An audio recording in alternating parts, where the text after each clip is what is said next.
আমি বীর মুক্তিযোদ্ধা ডক্টর নাজিমউদ্দিন আহমেদ। আমার যুদ্ধে যাওয়ার পিছনে দুইটি লোকের অবদান। একটি হলো ছাত্র জীবন থেকে আমি একটু বিপ্লবী ছিলাম। ছাত্র জীবন থেকেই আমাদের যে আমরা যারা বাংলা পূর্ব পাকিস্তানের বাসিন্দা এবং আমাদের উপর পশ্চিম পাকিস্তানিদের যে বৈষম্য আচরণ করা হতো, এটাকে আমরা বরদাস্ত করতাম না।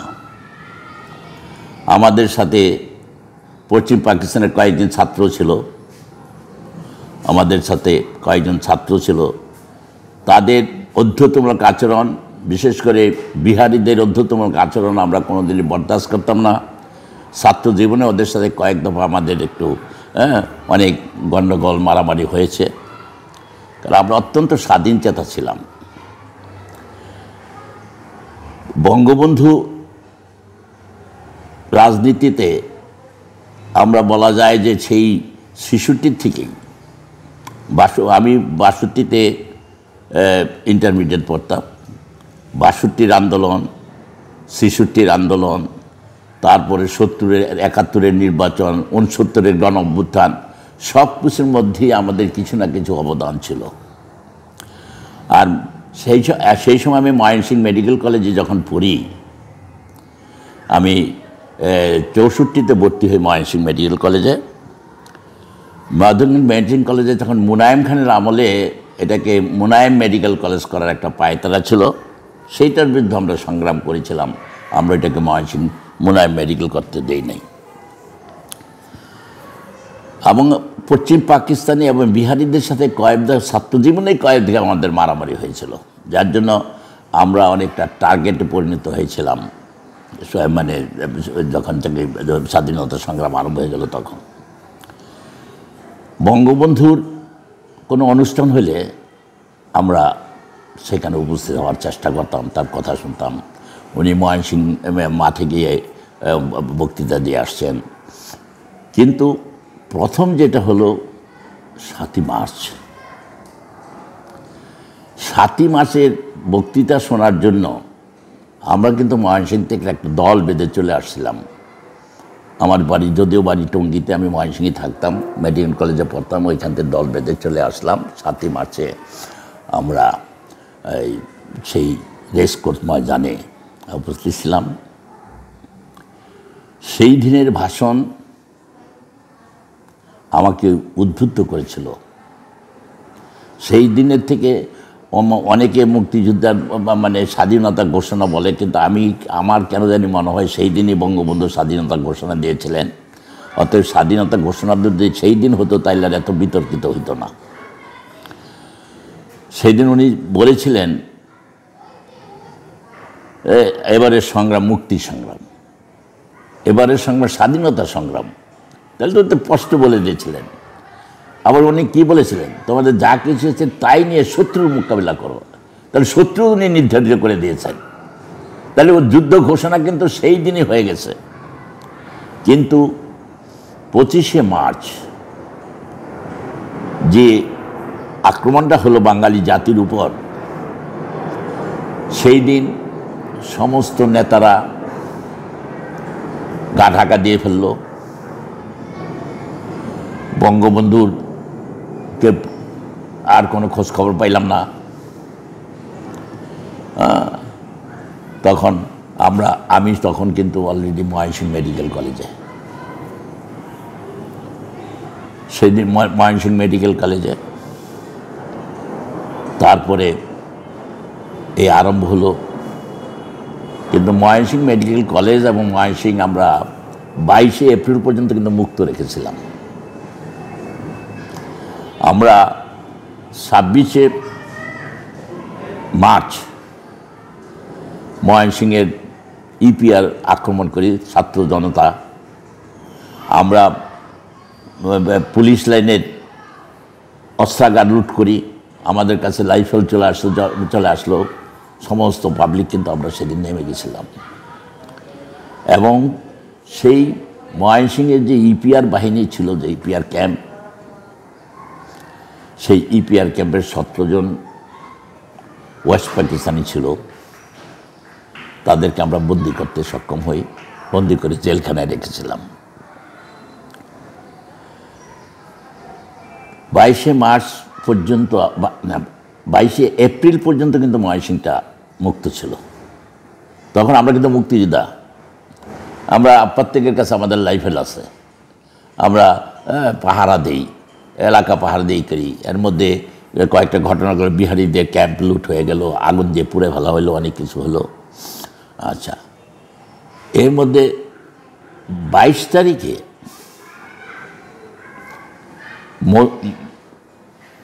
এটা হলো টাঙ্গাল হয়ে, এটা কী কয় মধুপুর হয়ে পাক আর্মি ময়মনসিংহের দিকে অগ্রসর হলো। আর এদিক দিয়ে ট্রেনে ইয়ার থেকে এই কিশোরগঞ্জ হয়ে ট্রেনে ইন করলো, এবং ট্রেনে আসে 2 সাইডে বোমা মেরে আসতেছেন, ওরা এই করতেছে। যেদিন তখন আর উপর দেওয়া ইয়া হচ্ছে, এই ইয়ার দিয়ে আর কি, ওই যে যুদ্ধ বিমান দিয়ে মানে গুলি করা হচ্ছে। এর মধ্যে আমরা সেদিন, আমার কাছে তখন একটা জিপ ছিল, এই জিপটা ছিল ফ্যামিলি প্ল্যানিংয়ের, এবং ওই জিপের ড্রাইভার সহ আমরা কয়েকজন, তখন আমি বিবাহিত 3rd ইয়ারেই, তখন আমার 2টা বাচ্চা, একটা 70 হয়েছে আর একটা 69 হয়েছে। এদেরকে নিয়ে, আমার স্ত্রীকে নিয়ে, আমার শ্বশুর সাথে ছিল, আমার শ্বশুরকে নিয়ে আমরা ময়মনসিংহ ত্যাগ করি। ময়মনসিংহ ত্যাগ করে আমাদের উদ্দেশ্য ছিল যে আমরা ইয়াতে আসবো, ওই গফরগাঁয়ে আসবো। গফরগাঁয় 22 আমার ভাইরার বাড়ি, ওইখানে চলে আসবো। তো আমরা ওইখানে বললাম, কিন্তু নদী যখন পার হইয়া আমাদের এই নদীটার নাম ব্রহ্মপুত্র নদী, এই নদীটা পার হইয়া যখন আমরা হালুয়াঘাটের ওই পারে গেলাম, তখন ওই ট্রেন দেওয়া আসতেছে। তখন আমরা আবার উপর দিয়ে একটা হেলিকপ্টার যাচ্ছে, তখন ভয়ে আমার ড্রাইভার করলো কি, ওই একটা বাসের ঝোপের ভিতরে ঢুকে গেল গাড়ি নিয়ে, বুঝছেন না? তো ওরা যখন পার হয়ে গেল, ওই ট্রেনটা পার হয়ে গেল, তখন আর আমরা গফরগাঁ না এসা সোজা চলে গেলাম ইয়ার দিকে, আমরা এই উত্তর দিকে, এটাকে গৌরীপুর তো জায়গাটার নাম বোধ হয়, গৌরীপুর চলে গেলাম। গৌরীপুরে তখন এক এমপি বাসায় গিয়ে আমরা উপস্থিত হলাম। এমপি সব তখন নাই, চলে গেছে, শুধু মহিলারা আছে। ওই বাসায় আমরা 3 দিন ছিলাম। 3 দিন থাকার পর আমরা ব্যাক করলাম ওই জিপ নিয়েই আমরা চলে আসলাম যে গফরগাঁও আসবো। রাস্তাঘাটটা ক্লিয়ার শুনলাম যে এখন রেল লাইনটা ক্রস করা যাবে, রেল লাইন করে গফরগাঁও আসবো। গফরগাঁও আসার পর আমাদের মুনায়ম খানের ইয়া ছিল বোধ হয় নান্দাইল একটা বাজার, গফরগাঁও যাইতে নান্দাইল বাজার আইসা দেখি ওইখানে পাকিস্তানি ফ্ল্যাগ দেওয়া এন্টার এলাকা পুরানো, যে ওইখানে একটা মিটিং হচ্ছে, এক মেজর সাহেব নাকি এখানে মিটিং করতে আসছে। বিপদ, আমাদের কয়েকটা রাইফেলও আছে গাড়িতে। আমরা তখন এলাকার লোক করলো কি, ওই যে ফ্ল্যাগগুলি, যে কাগজের ফ্ল্যাগ, পাকিস্তানি ফ্ল্যাগ, এগুলি তুই করে আমার গাড়িটা সাজাই দিল, রাস্তাতে সাজাই দিল। আমরা পাকিস্তান জিন্দাবাদ করতে করতে ওইখান থেকে মিটিংয়ের কাজ দিয়ে চলে আসলাম নদীর পাড়ে এসে কী করবো, নদী দেওয়া যেতে হবে আমাদের গফরগাঁও। গাড়ি তো নিতে পারি না, তখন গাড়ি রোটার টানা খুলা রাইখা দিয়া ধাক্কা দেওয়া পালাই দিলাম নদীতে। জানি না ওই গাড়ি এখনও কোথায় আছে। নদীতে ফাটাইলাম, একটা নৌকা দিয়ে আমরা চলে গেলাম ওই 22 গ্রামে, আমার ভাইরার এখানে। 22 গ্রামে যাওয়ার পর টেলিভিশনে রেডিওতে শুনতে পারলাম যে 600 লোক ইন্ডিয়া যাচ্ছে, স্বাধীনতা ঘোষণা হয়ে গেছে। তারপরে জিয়া রহমান, আমি মেজর জিয়া বলছি, এইসব খবরগুলি পাইয়া তখন সিদ্ধান্ত নিলাম যে আমি চলে যাব। ওদের বললাম যে তোমরা তোমাদেরকে চলে যাব। তখন আমার বাড়ি টঙ্গী, টঙ্গী থেকে, তখন টঙ্গী বাজারটা পুরাই দিছিল। তো আমার মা, আমার 2টা বোন ছিল, এদেরকে নিয়ে গিয়া কালীগঞ্জে, এই কালীগঞ্জে আমার খালার বাড়ি ছিল। ওই খালার বাড়িতে গিয়ে উনি অবস্থান নিয়েছেন। আমি ওইখানে খবর পেলাম যে আমার মা এরা ইয়াতে কালীগঞ্জে আছে, আমার খালার বাড়িতে, সাতানিপাড়া গ্রামটার নাম। তখন আমরা ওইখান থেকে আসলাম টোক, রাস্তা দিয়ে টোকে আসলাম। টোকের থেকে লঞ্চ যুগে কালীগঞ্জে আসলাম। কালীগঞ্জ থেকে পরে ওই বাড়িতে গেলাম। তো এই জন্য আমি সবসময় বলি যে দেখো, আমি মুক্তিযুদ্ধ হয়েছি তো 2টা কারণে। একটা হলো বঙ্গবন্ধু ডাক দিয়েছিল, আর 25শে মার্চের পরে আমরা কিংকর্তব্য বিমূঢ় হইলাম। কোনো রাস্তা পাচ্ছি না, কি করব কিছুই বুঝতেছি না, কোথায় যাব, কি হবে, কি হচ্ছে। সেই মুহূর্তে মেজর জিয়া বলছি। এই 2টা জিনিস আমাকে উদ্বুদ্ধ করেছিল যুদ্ধে অংশগ্রহণ করতে। তারপরে আমি ডাঙ্গা স্কুলে লেখাপড়া করতাম ছাত্র জীবনে, কালীগঞ্জের পরেই ডাঙ্গা। তো আমার স্ত্রীকে ওইখানে রেখে গিয়ে মাকে পাইলাম, আমার 2 বোনকে পাইলাম। ওই বাড়িতে তাদেরকে রেখে আমি চলে গেলাম ডাঙ্গা। ওইখানে ছাত্র জীবনে সবাই আছে, সবাই আমাকে চিনে। তারপর ওইখানে মিলনদা, সিরাজ মামা, এরা তখন মুক্তিযুদ্ধকে অর্গানাইজ করে মুক্তিযুদ্ধ পাঠাইতেছে। তো ওদের লাগে ইয়ে করলাম। তারপরে আমরা রওনা হইলাম। বোধহয় এটা মোস্ট প্রবেবলি আমার বোধহয় এই 25, এখানে গেল 22, 23, 24, 25, 26, 27, 28 তারিখে বা 29 তারিখে আমি ডাঙ্গা থেকে রওনা হইলাম পদ্মপ্রজে। আমাকে সাথে একজন পল্লী চিকিৎসক কেরামত আলী, আর একজন ছাত্র সে মতিউর রহমান। এর মধ্যে 2বার গিয়া ঘুরে আসে, ওই গেছে, ও গাইড করে নিয়ে গেল। তারপরে আমরা প্রথম রাত্র কাটাইলাম মেঘনা পার হয়ে গিয়া। ওইখানে আমার ওই যে গান্ধী ছিল করিমপুরের চেয়ারম্যান, উনি আমার বিহাই। ওনার বাড়িতে গিয়া আশ্রয় নিলাম। উনি সারা রাত্র আমাদেরকে বুঝাইল যে এইসব করেন না, পাগলামি করেন না, যায়েন না, এইসব কিছু হবে না, বুঝছেন না, আপনারা থাকেন। রাত্রে খাওয়াইলো দাওয়াইলো, কিন্তু রাত্রে আমাদের ভয় লাগলো যে উনি এছাড়া কী করে। শেষেও আমরা রাত 3টার দিকে না বুঝলে ওইখানটা বাইকে গেলাম, এই হাঁটা আরম্ভ করলাম। আর হাঁটলে আমরা কি করতাম, ওই যে গ্রামে গেছি, ওই গ্রামের থেকে আরেকটা ঠিকানা নিতাম, আশেপাশে কোন গ্রামে কোন রাত্রি আছে। রাস্তা ধরে মানুষ জিগাইতো কোথায় যাচ্ছেন, কই যাচ্ছেন, কাঁদে যে ভাই অমুক গ্রামে আমার রাত্রিও, শহরতে বসে শহরতে থাকা যাচ্ছে না, বুঝতেছেন ওই আত্মীয় বাড়িতে যাবো। এই বলে আমরা 2 তারিখে কসবা পার হইয়া, কুমিল্লার কসবা গোমতী নদী, গোমতী পার হইয়া আমরা ওপারে গেলাম। ওপারে গিয়া তারপরে পাহাড়ি এলাকা, পাহাড় ডিঙ্গায় গিয়া দেখি হাজার হাজার লোক ওইখানে ইয়া পড়ছে, সবার নাম লেখাইতেছে, নাম লেখাই স্লিপ লইতেছে, স্লিপ লইয়া ট্রাকে তুলে দিতেছে। আমরা কি করলাম, আর স্লিপ হঠাৎ একটা ট্রাক দেখি চলতেছে, আমরা 3 জনের পিছিয়ে দেখে উঠে গেল। এইখান থেকে কোনো স্লিপ কিছুই নেই। চলে গেলাম আগরতলা, ওইখান থেকে প্রায় 30 কিলোমিটার বা 30 মাইল। আগরতলা কোথায় গেলাম, আগরতলা হলো, এটাকে বলা হয় এই কলেজ, আগরতলা কি জায়গা মিলাকে বেশি, কলেজ টিলা, হ্যাঁ মনে আছে। আগরতলা কলেজ টিলায় গিয়ে উঠলাম। ওইখানে গিয়ে দেখি কয়েকটা ইয়ে আছে, কলেজ আছে একটা টিলার উপর, এই কলেজ টিলাতে। তো ওইখানে গিয়া দেখি অনেক পেলাম। তো ওদিন আবার ওইখানে গিয়া ওই দিনে দেখা হইলো মাখনের লাগে আমাদের। আব্দুল কুদ্দুস মাখন। তো মাখন করলো, নাজিম আগেই পরিচয় ছিল ওর সাথে। তো মাখন বললো, নাজিম ভাই আসছেন, তবে এইখানে রেড ক্রিসেন্ট তখন রেড ক্রস, তখন রেড ক্রিসেন্ট না, রেড ক্রস কিছু ইয়ার জন্য, আমাদের রিফিউজিদের জন্য ডাক্তার নিতেছে, আপনি যদি কোন আজকে ঢুকাই দিতে পারি, বুঝছেন না।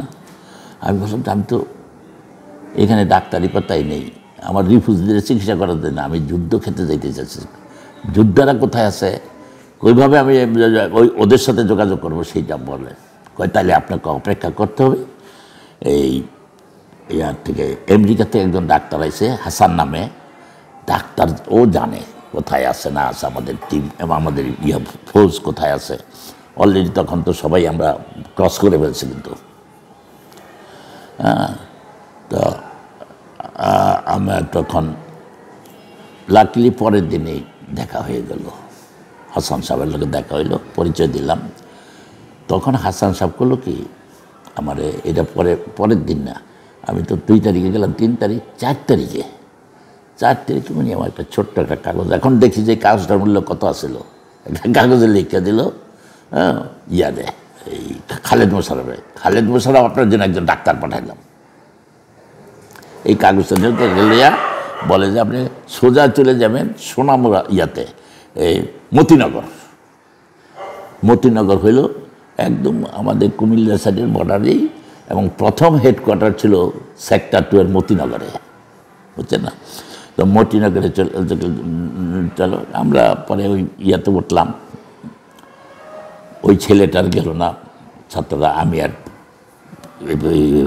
পল্লী চিকিৎসক কেরামত আলী, এই দুজনে ওই এক জিপ করতাম, জিপে 30-40 জন নেয়, কেবার কোথায় থেকে চালায় কী করে বোঝা যায় না, এই পাকা রাস্তায় নিয়ে গেল। ওইখান থেকে প্রায় 30 মাইলের কাছাকাছি, প্রায় 30 মাইল হয়ে যাবে বর্ডারে, যেখান থেকে যেদিক থেকে ব্যাক করেছিলাম সেদিকে। ওইখানে গেলাম, গিয়া পরে ওইখানে গিয়ে দেখি আমাদের ওইখানে নামাই দিল এক জায়গায়, বলে এইখান থেকে ভিতরে হাইটা গেলে গিয়া দেখবেন একটা বাংলো আছে, ওইটা বিএসএফ ক্যাম্পের পাশেই একটা ফরেস্টের বাংলো আছে, দোতলা, ওই কাটকাওয়ারি দেওয়া, ওইখানে অপেক্ষা করেন তাহলে দেখুন। তো আমরা ওইখানে গেলাম, গিয়া দেখি একটা ছেলে আছে ওইখানে, সে থাকে মাঝে মাঝে পাক করে খাওয়ায়। সে বললো যে খালেদ মোশাররফ সব মাঝে মাঝে এখানে আসে, আপনি অপেক্ষা করেন, এইখানে থাকেন, খালেদ মোশাররফ আসবে, আসলে দেখা হবে। লাকিলি পরের দিনই খালেদ মোশাররফ এসে বলল, কিন্তু না পরের দিন না, একদিন পরে, একদিন পরে, ওইখানে গেলাম। আমি 3 তারিখে গেলাম, আমি 4 তারিখ না, 3 তারিখে কিন্তু আমি ওইখানে গিয়ে উপস্থিত হলাম। তো 3 তারিখে রাত্রে আরও লোক আসলো, আমাদের জোহা সাহেব, ওই যে এমপি ছিলেন, যে জোহা গেল, জোহা ভাইয়ের লোকের তার পরিচয় হলো। তারপরে আমাদের মুক্তিযোদ্ধা ক্যাপ্টেন আকবর, তখন ক্যাপ্টেন, সে মানে লেফটেন্যান্ট ছিল, ক্যাপ্টেন বলা হয়, তারপরে যে মন্ত্রী ছিলেন যায়, তারপরে ক্যাপ্টেন কবির আর ক্যাপ্টেন দিদার, এরাও আসলো, এদেরকে পরিচয়, কিন্তু কেউ কার লোক কথা কয় না, আমরা কথা কইতেছে, কথা কয় না, বুঝছেন না। রাত্রে রইলাম, রাত 11টার দিকে বিএসএফের ইন্টেলিজেন্সের লোক আসলো, আইসা সবার লোকের পরিচয় নিল, করলো নিল, আমাদের লোকগুলো। তো আমার লোকে তো ওই যে স্লিপ ছিল না, বর্ডারতে যারা আসে স্লিপ নিয়ে আসে, কিছু ছিল না, আমাদের ছিল না। তারপরে আমি কতগুলি ঘটনা, ছোট্ট একটা নোট বইয়ের মধ্যে মহেশিংয়ের ঘটনা, বিহারীদের মারছে, এই করছে সেই করছে, নানা আগুন, এগুলি কিছু ঘটনা ছিল, এগুলি নিল। সেই নোট বইটা নিয়ে গেল, আর আমাদেরকে নিয়ে গেল দুইজনকে, যে চলে। তখন জোহাবাইরে বললাম, জোহাবাই কিছু বলেন। আমার ক্যাপ্টেন যারা আছে এদের বললাম, ভাই আমরা আইছি যুদ্ধকে তো অংশগ্রহণ তোমাদের ইয়ে করার জন্য, কিছু বলেন, এরা কোথায় নিয়ে যাচ্ছে আমাদেরকে। কেউ কোনো সহযোগিতা করলো না, কিছু বললো না। তো নিয়ে গিয়ে করলো কি, পাশেই বিএসএফ ক্যাম্পের মধ্যে তাদের একটা রুম আছে, সব ইয়ারেই, ওইখানে মেয়েদের বাঁশের দুইটা স্টেজ, একটা নিচে আর একটা উপরে। তো উপরে বসাই দিলে ওইটার মধ্যে করে বাইন্দা রাখে আর কি। কিন্তু আমাদের এখানে বাঁধলো না, খালি ওইখানে যে দারোয়ান আছে তাদের গার্ড আছে, গার্ডকে বলে মোপ কালে তো গুড়ি কার না। আলাই করলাম যে করতে আইলাম রে, সারাদিন বাসার লিগা এত কিছু করলাম, আবার এখানে এসে এই বিপদে পড়লাম, মোপ কালে তো গুলি কার না। ঠিক আছে, আল্লাহ আল্লাহ আল্লাহ দুইটা বসে দিলাম। রাত্রে 3টা-4টার দিকে এক পাগল ধরে নিয়ে গেল না, পাগল রাই না বাইন্দা লোকলা চিগলাইতেছে, এই কাতে শিখতেছে, এরা কয় জাসুস ইয়া কাটতেছিল বলে, বুঝছে হইতে পারে। হ্যাঁ, সারা রাত চিগলা আমরা বলে এলাম। সকালবেলা ঘুম তো আর হলো না, ঘুমাবো কী করে, সারা রাত বসে রইলাম। সকালবেলা ওইখানে যে দায়িত্বে ছিল এক পাঞ্জাবি, সে আমাদের দুজনকে ডাকলো, ডাকিয়া সে তো ও তো রিপোর্ট তো সব হয়েছেই, কাগজপত্রে দিছি। সে করলে কি গিয়ে দেখে বসে রয়েছে, ওর এখানে চা আছে, রাম আছে, এ আছে। তো আমার জিজ্ঞাসা করলো খাবা কিনা, আমি তো না, আমি তো খাই না, অভ্যাস নেই। চা খাও, চা খেলাম, বিস্কুট খেলাম, আর কিছু বললো না, খালি বলতো sorry doctor, you can go now, you are free, আর কিছু বললো না। পরে আমরা চাটা খেয়ে আসলাম, আবার এসে ওইখানে উঠলাম। পরের দিন 4 তারিখে খালেদ মশার লোকে দেখা। খালেদ দেখে কয় কি, নাজিম খুব ভালো করেছ, আমার কোনো ডাক্তার নাই, গিয়া দেখো এখানতে 1 মাইল 1.5 মাইল হবে ভিতরে, সব মুক্তিযোদ্ধা গিয়া গাছতলার পরে পড়ে গেছে, তোমার আমি একটা ইয়া দিতেছি, তুমি এইখানেই থাকবা, একটা হোন্ডা দিতে, হোন্ডাতে যাইবাইব, ওইখানে থাকার জায়গা নেই, কেন তো 2টা তাঁবু আছে, 2টা তাঁবুতে আমার। তো উনি নিয়ে গেল ওইখানে, গিয়ে দেখলাম যে আসলে 2টা তাঁবু। ওইখানে গিয়ে ক্যাপ্টেন হায়দারে পাইলাম, দিদারে পাইলাম, তারপরে ক্যাপ্টেন দিদার, এখন দিদারুল আলম, তারপরে কবিরে পেলাম, ক্যাপ্টেন কবির, জেনারেল কবির, এগুলো সব জেনারেল হয়ে গেছিলো, কবির কিন্তু জেনারেল হয়েছিল, বেনা কবির নাকি কবির কইতো তারে। তো ওইখানে গেলাম, আর গিয়ে পাইলাম একজন ইঞ্জিনিয়ার মমিনুল হক, ওরে মিস্টার পাইলুল বানাইতো, এই যে ঢাকা শহরে যত পাইলুল উড়াইতো ওই মমিনুল হকের নির্দেশে, ওই যে মুক্তিযোদ্ধারা পাইলুল উড়াইতো, এটা পাইলাম। তো ওই মমিনের ওর লগে বেশি সম্পর্ক হইলো আমার, ওরা তো কাজে ব্যস্ত থাকতো, ট্রেনিং যাইতো, এই করতো সেই করতো, মুক্তিযোদ্ধা। আর গিয়া দেখি যে সব গাছের নিচে মুক্তিযোদ্ধারা শুয়ে রয়েছে, কিচ্ছু নাই, কারো প্যান্ট পরা, কারো লোক সব আমাদের স্টুডেন্টই বেশি এখানে। তো এই হইলাম, এইখানে আমি ডেলি যাই, সারাদিন ওইখানে থাকি, রাত্রে চলে আসি, কেরামত আর আমরা দুজনেই করি। হঠাৎ 9 তারিখের সকালে খালেদ মোশাররফ বলল, তুমি একটা অ্যাম্বুলেন্স ছিল আমাদের, অ্যাম্বুলেন্স নিয়ে ড্রাইভার নিয়ে তাড়াতাড়ি সোনামুড়া চলে যাও, ওইখানটা 7 মাইল ভিতরে, বর্ডার সাইডে গোমতী নদীর পারে সোনামুড়া চলে যাও, ওইখানে যুদ্ধ হচ্ছে, আমাদের অনেক লোক মারা গেছে, অনেক লোক আহত হয়েছে। তো আমি তাড়াতাড়ি চলে গেলাম, এবং সেইটাই ছিল আমাদের শেষ যুদ্ধ বাংলাদেশে। ওই দিনে আমরা উৎখাত হই। 9 তারিখে কিন্তু সমস্ত লোক আমরা ইন্ডিয়াতে ঢুকে যাই। এরপরে এলো এই গেরিলা যুদ্ধ, মোমেন হিট করা ভাগো, বুঝছেন না। পরে তো একবারে ঢুকলাম পাক আর্মেনিয়া, ইন্ডিয়ান আর্মেনিয়া। তো ওইখানে গেলাম, গিয়া দেখি যে নদীটা খরস্রোতা, তখন ওই মাস এপ্রিল মে মাসের 9 তারিখ, নদীটা খরস্রোতা, ওপার হলে যুদ্ধ হইতেছে। এখন বাঁচার কথা না, কিন্তু বাঁচলো কী করে, রেজা বলে এক মুক্তিযোদ্ধা, মানে লেফটেন্যান্ট রেজা, এই নারায়ণগঞ্জের, ও একটা অটো চাইনিজ নিয়ে পাহাড় ডিঙ্গে গিয়া, ওরা যা অ্যাটাক করছে ওদের পিছন দিকে আছে, করলো, ফায়ার ওপেন করলো। ওরা মনে করলো আমরা ঘেরা হয়ে গেছে, ঘেরা হয়ে করলো, করলো, ওদিকে করলো। এই ফাঁকে আমাদের বাংকারে টাঙ্গায় যারা ছিল এগুলির তুলা নিয়ে 1 কিলোর মতো বাঁচাইলাম। ওদের 60-70 জন আহত হয়েছে, 11 জন মারা গেছিল আমাদের। তো এই আহত রুগীদেরকে ওইটা সোনামুড়া বাজারটা হইলো সোনামুড়া নিচা বিরাট বেরিবাদ ওসা, এর নিচ হলো সোনামুড়া স্কুলটা, হাই স্কুলের মাঠ। আমরা এই হাই স্কুলের মাঠেই চিকিৎসা করতাম।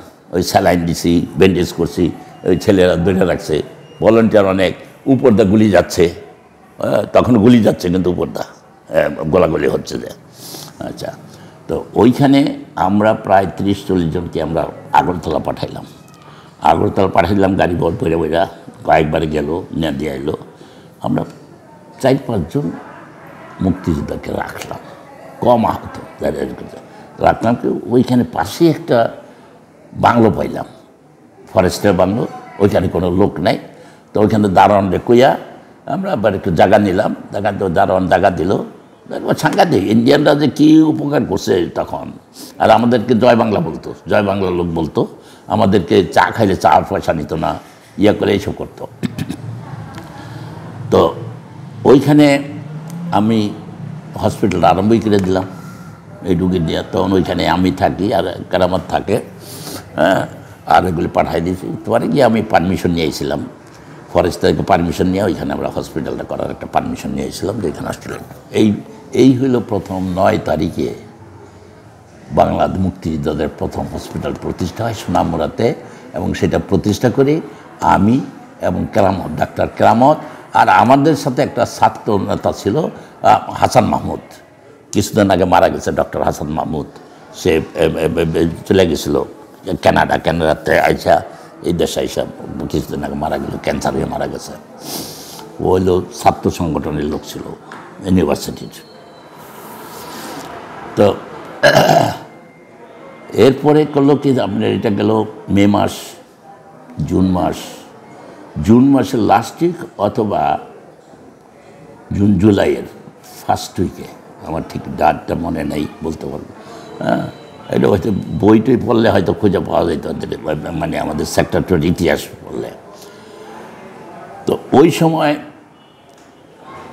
এর মধ্যে করলো কি, ক্যাপ্টেন আক্তার, আর্মি ডাক্তার, ও তার ওয়াইফ নিয়ে আমার এখানে উঠলো, এই হাসপাতালে উঠলো। এবং ওই হাসপাতালে সুফিয়া কামালের 2 মেয়ে জয়েন করলো, হ্যাঁ, টুলু লুলু, সুলতানা কামাল, সাদিয়া কামাল, এরা জয়েন করলো। এরা আবার ওদের পরিচিত, পরিচিত। তো এরা বললো। তারপরে আমি থাকাকালীনই আমাদের একদিন হইল যে উপরে দোতলাটা একটু ঠিক করে রাখো, আজকে খালেদ মোশাররফের ওয়াইফ এবং জিয়া রহমানের ওয়াইফ আসবে। হ্যাঁ, আচ্ছা, আমরা ওদিন তৈরি দিলাম, কিন্তু ওদিন জিয়া রহমানের ওয়াইফ আসলাম, খালেদ মোশাররফের ওয়াইফ ঠিকই আসলেন আর কি। আচ্ছা, এই ঘটনাগুলো যা আসলো, আমরা রাত্রে ওইখানে রাখলাম।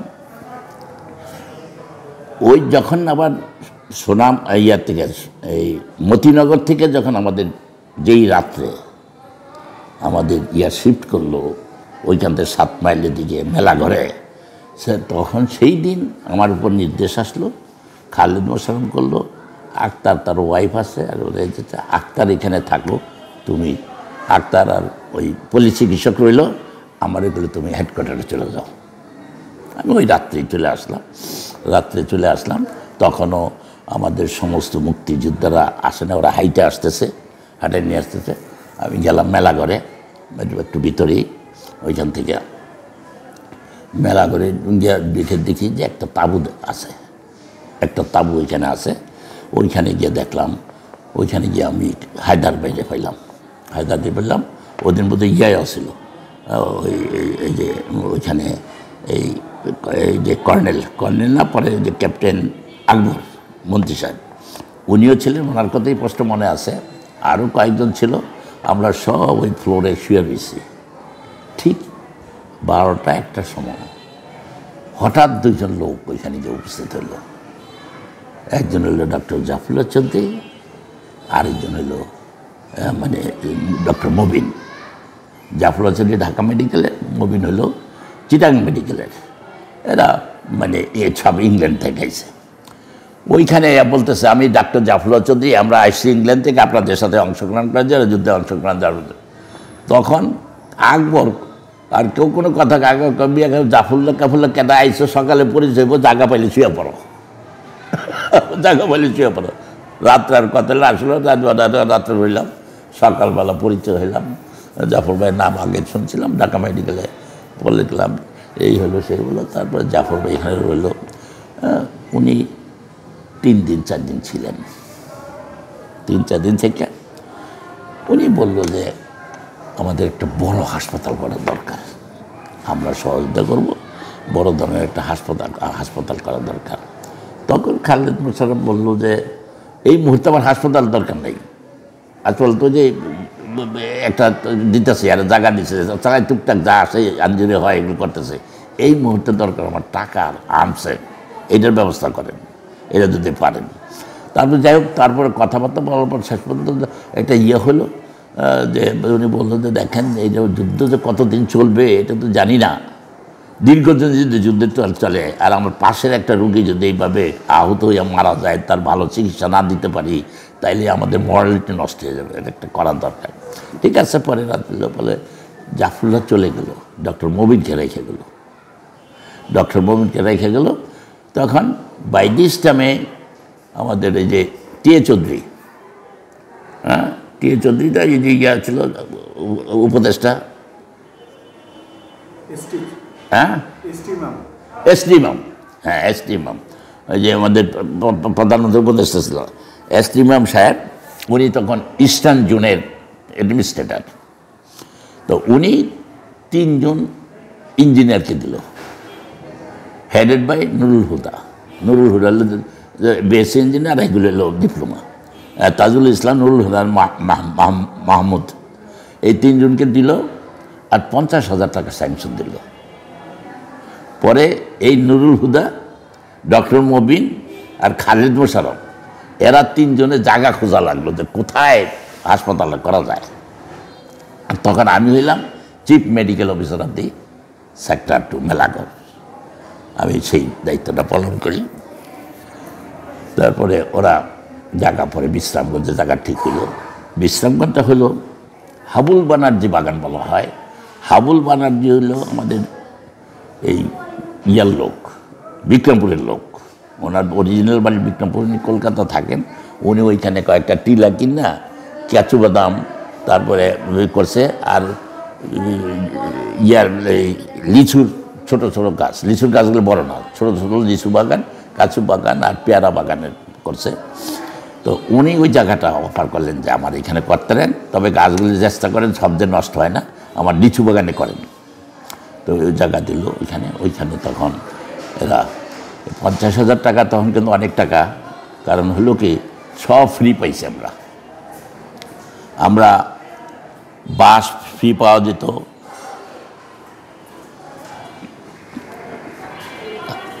আমরা সব ফ্রি পেয়েছি। সেইখান থেকে এই বাস কাইটা আনতে হতো, সোন কাইটা আনতে হতো, এটা ট্রেনিংয়ের জন্য খালি কিছু খরচ হইতো। এরা এই 3 জন ইঞ্জিনিয়ার মিলে আমাদের একটা হসপিটাল গড়ে তুললেন। প্রথম তারা 100 বেড, পরে 200 বেডের একটা হাসপাতাল তৈরি করলেন। 200 বেডের হাসপাতাল তৈরি করলেন। হাসপাতালটা সম্পূর্ণ ছিল বাঁশের তৈরি, সোন দিয়া বাঁশ দিয়া তৈরি করা হয়তো, সিটগুলি বাঁশের, অপারেশন টেবিল বাঁশের, সব কিছু বাঁশের তৈরি হাসপাতাল তৈরি হলো। ইনিশিয়ালি 200 বেডের একটা হাসপাতাল ওনারা তৈরি করলেন।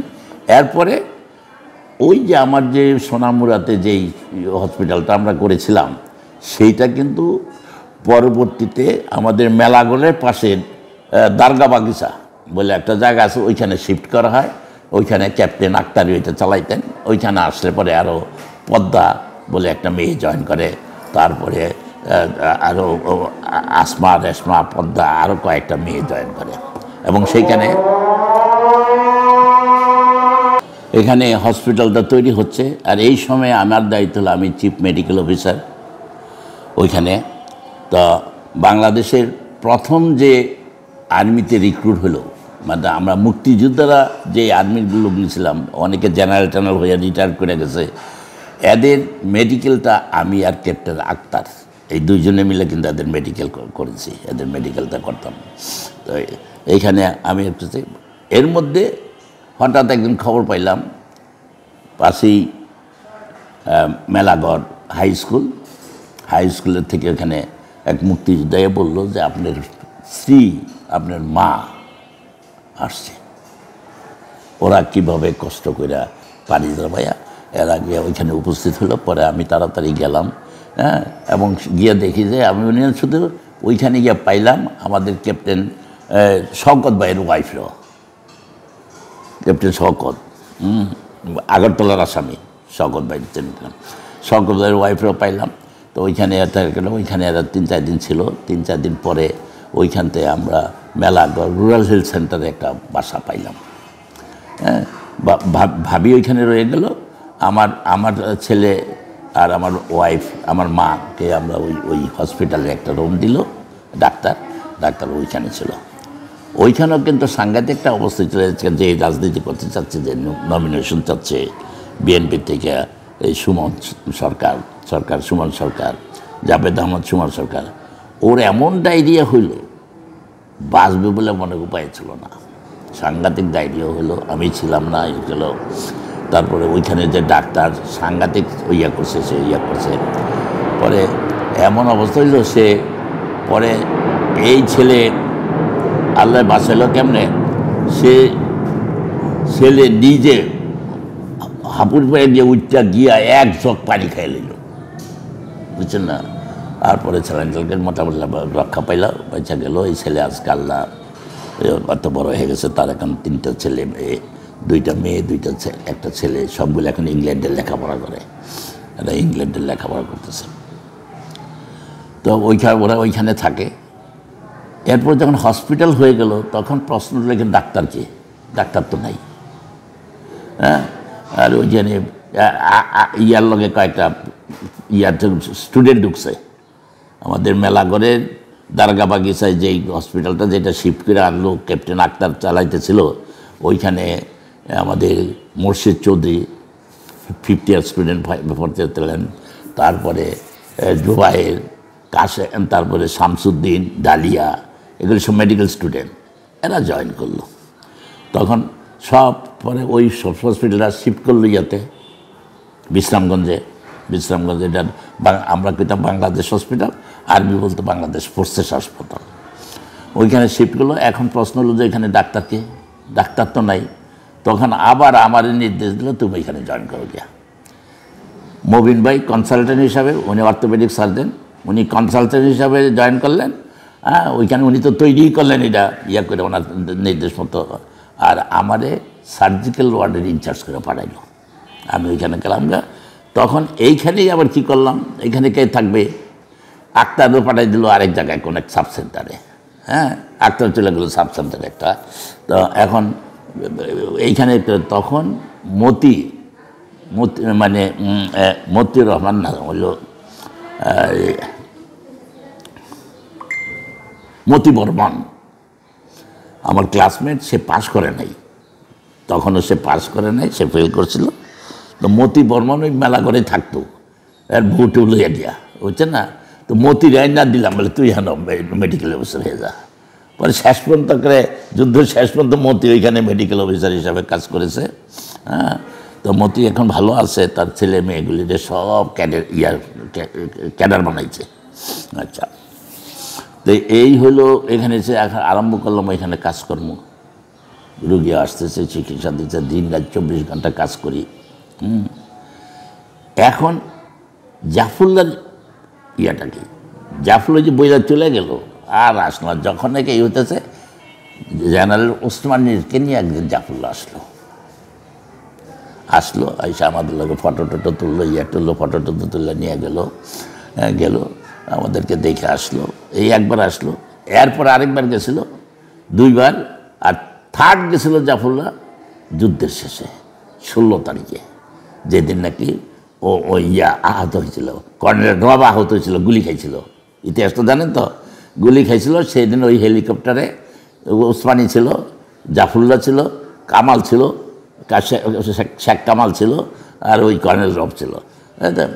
ওই রুগীটা নিয়ে যে আমাদের হসপিটালে উপস্থিত হয়, ইন্ডিয়ানরা নিয়ে গিয়ে উপস্থিত করার পরে আমরা দেখলাম যে ইঞ্জুরি হয়নি, বুলেটটা বাড়িয়ে সোজা চলে গেছে, বুঝছেন না, ট্যাঙ্ক করে হাড্ডি উড্ডি বাঙালি আমরা চেঞ্জ করে দিলাম, সমস্ত 20-25টা গাড়ি আইসা বললো ইন্ডিয়ান জেনারেল সবাই এখানে তো আইসা ওরা নিয়ে গেল, সবাই চলে গেল, জাফলুল্লাহ ওদের রয়ে গেল, বুঝছেন? জাফলুল্লাহর ইনভলভমেন্টটা দেখেন করছেন, জাফলুল্লাহ রয়ে গেল, তার কাছে করতেছে, আস্তে আস্তে সব রুগী বিদায় করে দিছি, সব তো গেছে গা। আর তো যে যারা ছাত্র টাত্র ছিল যে এরা কিন্তু সবাই গেছে গা। তখন আমি রয়েছি, কতগুলি রুগী রয়েছে, আর রয়েছে একটা ডেন্টাল ছাত্র ছিল, পরে কর্নেল হয়েছিল, আর্মিতে জয়েন করেছিল, কাসেম, কর্নেল কাসেম। এই তখন তো কর্নেল আর সে ছাত্র, এই কাসেম আর আমি রয়ে গেলাম, আর জাফর ভাই আছে, হ্যাঁ, আর আমার ওয়াইফ টু এগুলিরও পাঠাই দিছি, এগুলিও আয়া পড়ছে, বুঝছেন না?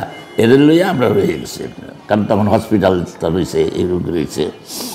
তখন জাফর ভাই থেকে কয় কি, নাজিম এখন কী করবা আমার জায়গায়, দুজনে পয়সা পয়সা গল্প করি আর করি, কী করবা, যুদ্ধ তো শেষ। আমি বলতে আমি তো যুদ্ধ করতে আইছি, আমি তো বিদেশে যাই না, আপনারা গেছেন, আমি এই দেশে রয়েছি, আমি এই দেশেই থাকবো, বা দেশে গিয়ে আবার দেশে কাজ করবো, কী করবো, কী করবো, একটা কাজ করলে হয় না কি, এই যে জিনিসগুলি আছে এগুলি তুমি কালেকশন করছো, বিভিন্ন জায়গাতে আনছি, তারপর আমরা কিছু পাঠাইছি, ওরাও কিছু পাঠাইছিল ইংল্যান্ড থেকে যেগুলি আসলে এগুলো আমরা ব্যবহার করতে পারি নাই, তখন এগুলি সব বক্সবন্দি ছিল, খালি কাপড়, পুরানো কাপড়গুলি দিয়ে দিয়েছিলাম মুক্তিযোদ্ধাদের। এগুলি দিতে চাই না গভর্নমেন্টের, তো কী করবেন? এগুলি যদি তুমি ধৈর্য রাখতে পারো, তাহলে এগুলিকে পুঁজি করে আমি একটা এক্সপেরিমেন্টাল হেলথ প্রজেক্ট, এই বুদ্ধিটা উনি দিল, এক্সপেরিমেন্টাল একটা হেলথ প্রজেক্ট করতে চাই। আমি যাব না, আমি এই দেশ থেকে আর যাব না, আমি থাকবো, একটা এক্সপেরিমেন্টাল হেলথ প্রজেক্ট করবো। আমি বলে আমার 6 মাস থাকতে পারবো কিনা? আমি বলে আমি বাংলাদেশ চাইছি, বাংলাদেশে থাকবো, বাংলাদেশে আমার বাড়ি, আমি ওইখানে 6 মাস, আমি আজীবন থাকবো, আজীবন এই কাজ করলে। হ্যাঁ, ঠিক আছে, তাইলে কাজ করি, আমি যাই, গিয়ে দেখি কোনো ব্যবস্থা করতে। উনি 4 দিন থেকে চলে আসলো। বাই দিস টাইমে আমি এই রুগী কিছু ক্যান্টনমেন্ট পাঠালে, আমি করলাম 4টা রুগী রেখে দিলাম। আমার রুগী রাখতে হতো, নাইলে জিনিস রাখুন কী করে, 4টা রুগী দিই নেই। এগুলি একটা হইলো, একটা বুলেট লাগছিল, বুলেট ইঞ্জুরি হয়েছিল, হ্যাঁ, বুলেট হয়ে 1.5 ইঞ্চি গ্যাপ হয়ে গেছিলো, হ্যাঁ, 1.5 ইঞ্চি গ্যাপ হয়ে গেছিলো, 16-17 বছর ছেলে এটা, বুঝছেন না? তো ওই ইন্ডিয়ানরা গিয়ে খালি করতো, why you are spoiling time, just amputate it. আমার এইরকম একটা ছেলের পাড়া কেটে রাখবো, মোবিন ভাই আমি এটা কাটবো না, কী করবা, ট্রাকশন দিয়ে ফালাই, তুই দেখা যাক কী হয়। এইটা ট্রাকশন দিয়ে ফালাই রাখলাম, বুঝছেন না? স্যার এই অবস্থায় আমি নিয়ে আসলাম, 6-7 মাস রাখলাম এইখানে, রাখলাম, জোড়া লাগিয়ে গেল, আল্লাহ রহমত, সে ফুটবল খেলতে পারে, এরকম অবস্থা হয়ে গেল, বুঝছেন না? এটা আচ্ছা, তা এই আর হসপিটাল আরও কয়েকটা ঘটনা ঘটছিল ওইখানে আমাদের। যুদ্ধকালীন সময় আপনার এমন কোনো স্মৃতি আছে যে এখনো আপনাকে কাঁদায়? হ্যাঁ, বলে না, কয়েকটা স্মৃতি, যেন হসপিটাল কতটা স্মৃতি হলো, যে এই ছেলেটা পাটা আমরা কাটি নাই, তার পাটা রক্ষা করেছি। তারপরে আরেকটা লোক পাগল হয়ে গেছিল, বুঝছেন না? সে নিজে গলা কাটছে পাকিস্তানিদের, কইটা হ্যাঁ যে কী হইলো, পাগল হয়ে গেল, এটা পাগলামি করতে, এই করতো, বাদ্যা রাখতো, এটা এই করতো, সেই করতে।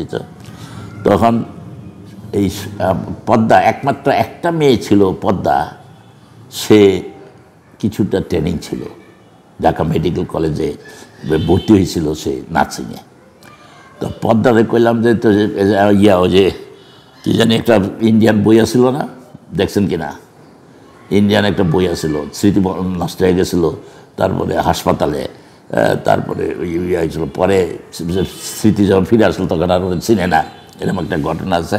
ওই পাগলটা ভালো করছিল, আমি বললাম যে তুই এই পাগলটাকে ভালো করতে পারবি কিনা, কী করতে গো, তুই সবসময় পাশে থাকবি, দেখবি আর কথা। তো আসলে কিন্তু সে ভালো করছিল, ওরে সারা খাইতো না, ওরে সারা ইয়া করতো, শেষ পর্যন্ত কিন্তু ভালো করেছিল, সে কিন্তু ভালো করে দিয়েছিল।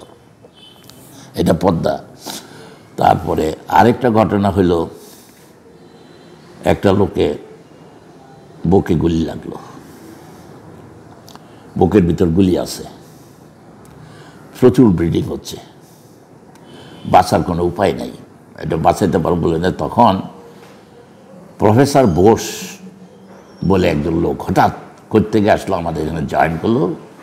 অরিজিন তার ইন্ডিয়া, কিন্তু সে নাইজেরিয়া থাকে, এখানটা আসলো। অনেকে পরে হঠাৎ আবার চলে গেল, অনেক বলে স্পাই এই সে যাই, উনি কিন্তু 1-2 মাস ছিলেন আমার এনে। তো উনি কয়, নাজিম তুমি যদি আধা ঘন্টা সময় দিতে পারো, বাই দিস টাইমে আমি কিন্তু জিবি হাসপাতাল থেকে অ্যানাস্থেশিয়ার উপর গিয়ে 7 দিনের ট্রেনিং নিয়েছিলাম। ওপেন ইথার দিয়ে কেমনি অ্যানাস্থেশিয়া দেওয়া হয়, বুঝছেন তো, ওপেন ইথার দেওয়া, মুখে দেওয়া। কয় আধা ঘন্টা? আমি তা পারবো স্যার। কয় তাহলে আমি বার করে ফেলবো। পরে আমাদের ছেলে মেয়েরা রক্ত দিল, সবাই রক্ত দিল। মরে তো যাবি, রিক্স নিতে অসুবিধা কী? হ্যাঁ, তখন আমি ওপেন ইথার দিয়া করলাম, উনি আঙ্গুল দিয়ে কেমনে বার করে ফেলাইল, বুঝছেন না, আঙ্গুল ঢুকাইয়া দিয়া পকেট থেকে বুলেট বার করে ফেললো। সে বেঁচে গেল, অনেক দিন বেঁচে ছিল। কিছুদিন আগে মারা গেল বিনা চিকিৎসায় বলা যায়, যে এই আমাদের হসপিটালে, এই সরওয়ার্দী হসপিটালে। তখন পদ্মা টদ্মা ওরা গেছিল দেখতে, গিয়া দেখিয়া খুব কষ্ট পাইল যে একটা মুক্তিযোদ্ধা, তার চিকিৎসা এইভাবে হচ্ছে, ফ্লোরে ফেলাই রাখছে, এই করছে সেই করছে, সে ওইখানে মারা গেল। দেখ, এই হলো একটা। আরেকটা স্মৃতি হলো, আমাদের তখন major Matin, brigadier general Matin, পরে ইয়াতে ফায়ার ব্রিগেডের ইয়ে ছিল। এই মতিন ভাই আমাদের সেক্টর 2 এর ইয়ে ছিল আর কি, মানে মানে সেকেন্ড ম্যান ছিল খালেদ মুসার পরেই। ওনার হয়ে গেল টিবি হয়েছে পরে, ওনার জন্য আলাদা আমরা ঘর করলাম, আলাদা থাকার ব্যবস্থা করলাম। তো উনি ওনার ওয়াইফ নিয়ে, ওনার একটা ছেলে নিয়ে, একটা মেয়ে নিয়ে ওখানে উঠলো। মেয়েটা ছোট, ওই মেয়েটা মারা গেল ওইখানেই। একটা সমস্ত লোক কাঁদলো, কিছুতেই করতে পারলাম না, বাঁচাতে পারলাম না।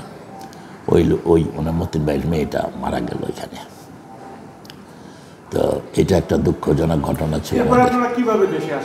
আচ্ছা আচ্ছা, তো এরপরে জাফর ভাই কী করলো, চলে আসলো। তো ঠিক এটা হলো 22 তারিখে, কতদিন ছিলাম দেখেন, জানুয়ারির 22 তারিখে আমি ওইখানে পড়ে রয়েছি, সবাই চলে আসছে আমার ফ্লাইট। জানুয়ারির 22 তারিখে 2টা ট্রাক গিয়ে উপস্থিত। 2টা একটা চিঠি লেখা, জাফর ভাই লিখছে যে নাজিম 2টা ট্রাক পাঠাইলাম তোমার জন্য, এইটাতে ভর্তি করে চলে আসো। পরে আমরা তো ওইটা মঙ্গল করলে সেগুলি তো দরকার নেই, আমাদের জিনিসপত্র যন্ত্রপাতি আর এই যে 2টা রুগী, এই যে 4টা রুগী নিয়ে, আমরা তো লোক কয়েকজন মাত্র, আমি আর ওই ক্যাপ্টেন ইয়ে আসি, আর এই 4টা রুগী, হ্যাঁ, আর কয়েকজন ইয়া ছিল, ওই আর্মি নার্স ছিল, পুরুষ ওরা যে কয়েকজন এখানে ছিল, ওদেরকে নিয়ে আমরা ট্রাক দেওয়া বোঝাই করে চলে আসলাম কুমিল্লা এসে, ওরা কুমিল্লা পর্যন্তই, এরপরে এরা ঢাকা আসতে পারবে না, তখন তো রাস্তা ভাঙা অনেক পর্যন্ত। এরা কুমিল্লা পৌঁছে দিল, কুমিল্লা মহিলা কলেজ আমরা গিয়ে উঠলাম, কুমিল্লা মহিলা কলেজে উঠলাম। ওইখানে থাকতেছি, এমন যাবো, জাফর ভাই যোগাযোগ নাই, টেলিফোন নাই, কিছু নাই। হ্যাঁ, অপেক্ষা রইলাম, নিশ্চয়ই জাফর ভাই কিছু একটা করবে, গাড়ি করে পাঠাবে। এর মধ্যে হঠাৎ একদিন ক্যাপ্টেন আক্তার মিয়া ট্রাক লেগে উপস্থিত। কয় নাজিব ভাই, এগুলি গভর্নমেন্টের জিনিস, মুক্তিযুদ্ধের জিনিস, এগুলি দিয়ে দিতে হবে আপনাকে, এগুলি নিতে এসে আমি। এগুলো হঠাৎ না কথা নেই, বার্তা নেই, পট করে আইসেন, আমার এখন রুগীও আছে, এগুলি আছে, এগুলি দিব।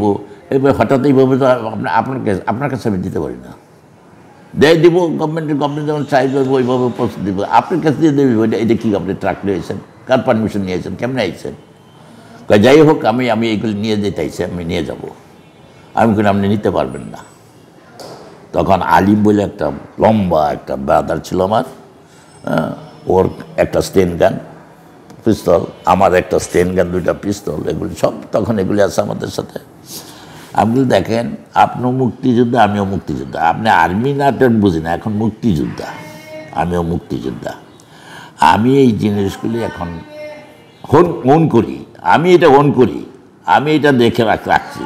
এখন দিতে হইলে ওইভাবেই দেবো, প্রপারলি দেবো, দেখলে ওইভাবে। আমি এইভাবে আপনাকে নিতে দেবো না। খুব লাফালাফি করলো, আমি দিলাম না। আমি বলি না, লাফালাফি করে মারাফাফি করে গোলাগুলি করে নিতে পারতেন না। পরে উনি চলে গেলেন। চলে যাওয়ার পরে আমি ওইখানে শুধু সার্জেন্ট ছিলাম না, আমি ছিলাম ড্রাইভার। আমার অ্যাম্বুলেন্স আমি চালাইতাম।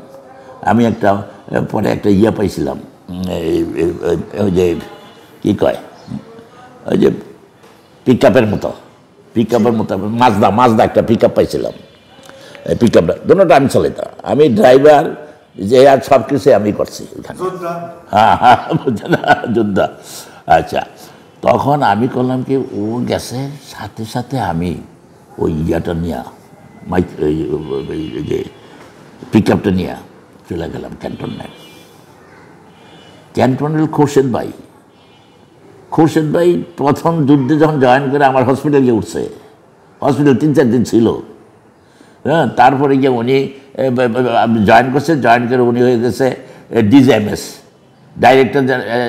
ডাইরেক্টর জেনারেল মেডিকেল কোর, হইল শামসুর রহমান সাহেব। আর উনি হয়ে গেল ইস্টার্ন জোনের ADMS, assistant director general of. আচ্ছা, উনি এইখানে, ওনার পোস্টিং ওইখানে CMS-এ। নিয়ে গেলাম। উনি আবার মজার ব্যাপারে, উনি আবার হলো আমাদের মবিন ভাইয়ের ছোট বোনের জামাই। উনি আমাদেরকে জানে, জাফরুল্লাহকে চেনে, মবিন ভাইকে চেনে, আমরা জানি আমরা কী করবো, এসে করছে, আমরা কী কাজ করছি, সব উনি জানে। তখন আমি বললাম যে, খোরশেদ ভাই, আপনি কি ইয়ারে পাঠাইছেন, এই আক্তারে আমার এইসব জিনিসপত্র নিয়ে আসতে? না, আমি তো পাঠাই নাই। কেন? ও তো ট্রাক নিয়ে গেছে এইসব জিনিস। তখন সাথে সাথে ডাকাল, you buster, with whom permission you went there? তুমি কীভাবে, কেন, কার পারমিশন নিয়ে গেছো এগুলো নিয়ে আসতে? এটা নিব কি নিব না, এটা অথরিটির সিদ্ধান্ত নেবে, তুমি কে? এটা কইছে বলে আর্মিতে তো বাঁকাবাকি করলে চুপ হয়ে থাকে, মুখটা নিচে গেলে এই একটা রক্ষা পাইলাম। এরপরে কিছুদিন পরে আবার 2টা ট্রাক গেল এখানে ঢাকার থেকে। এই ফেরি পাড়ি দিতে গেল, আইতে লাগে 1 দিন 2 দিন, বুঝছে না। পরে এটাতে বুঝাই কইরা রওনা হইলাম এখান থেকে। এর মধ্যে আমাদের এখানে যুদ্ধের ক্ষেত্রে কিন্তু ওই যে মানে আমার হসপিটালে যারা কাজ করছে এদের মধ্যে ডালিয়া, তারপরে শামসুদ্দিন, তারপরে মোর্শেদ চৌধুরী, কাসেম, তারপরে জোবাইয়ের কয়েকদিনে লেগেছিল। এটা আরেক দলটা, ওটা অনেক গণ্ডগোল এই করছে। আচ্ছা, ওষুধপত্র চুরি করছে, এই করছে, সেই করছে, নানান কিছু করছে। এটা লইয়া শামসুদ্দিনের লাগে তার গণ্ডগোল, তার ক্লাসমেট ছিল। আচ্ছা, এগুলো। তারপর মেয়েদের মধ্যে আমাদের এই হাবিবুল্লাহ 2 বোন, মানে আসমা, রেশমা, তারপরে সুলতানা, কামাল, সাইদা কামাল, তারপরে আর ওই আমাদের যে একটা শিল্পী, কি নাম ভুলে গেছি, তারপরে নীলিমা আহমেদ, তারপরে ওই আরেকজন একটা হিন্দু ছেলে ছিল, ডাক্তার, নাম ভুলে যাচ্ছে এখন, ওর বোন, এরা ছিল। আর 1 তারিখে, ডিসেম্বরের 1 তারিখে যুদ্ধ, যখন 3 তারিখ তো যুদ্ধ লেগে গেল, ডিসেম্বরের 1 তারিখে আমাদের এই নেত্রী, এই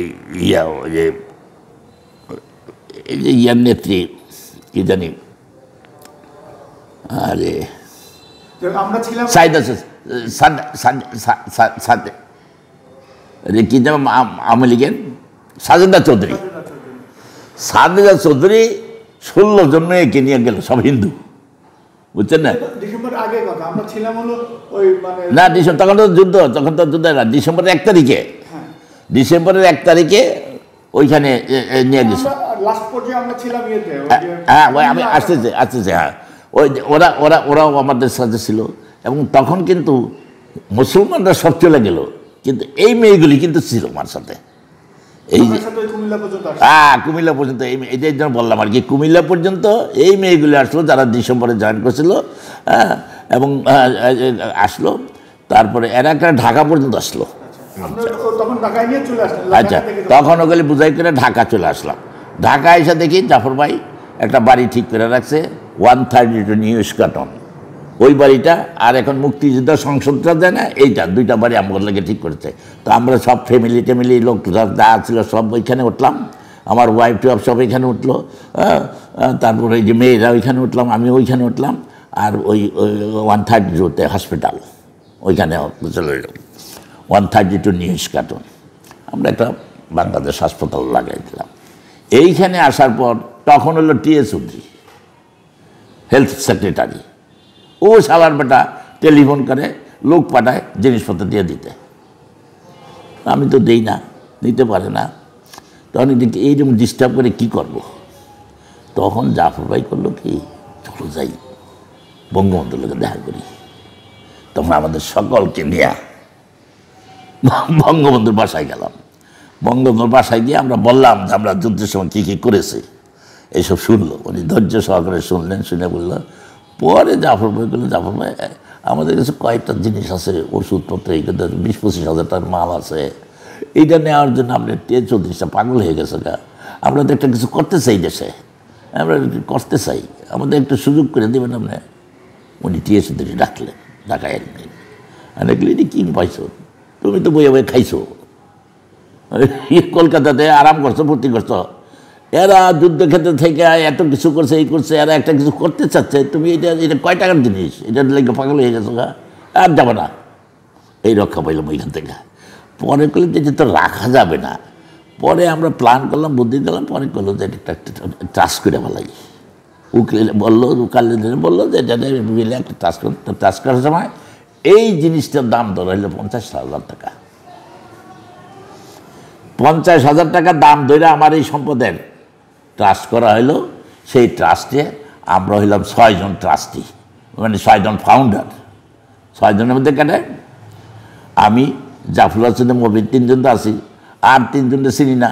এরা জাফরুল্লাহর লগে বলে আইছিল, বিভিন্ন সেক্টরে কাজ করছিল, কিন্তু ওইখানে 132তে সবাই উপস্থিত। এখানে হলো কাজী কামরুজ্জামান, ওই যেখানে ঢাকা কমিউনিটি হাসপাতাল করছে, কাজী কামরুজ্জামান, তারপর বরকত আলী, আরেকটা হলো ডক্টর মবিন, কাজী কামরুজ্জামান, বরকত আলী, আরেকটা আলতাফুর রহমান।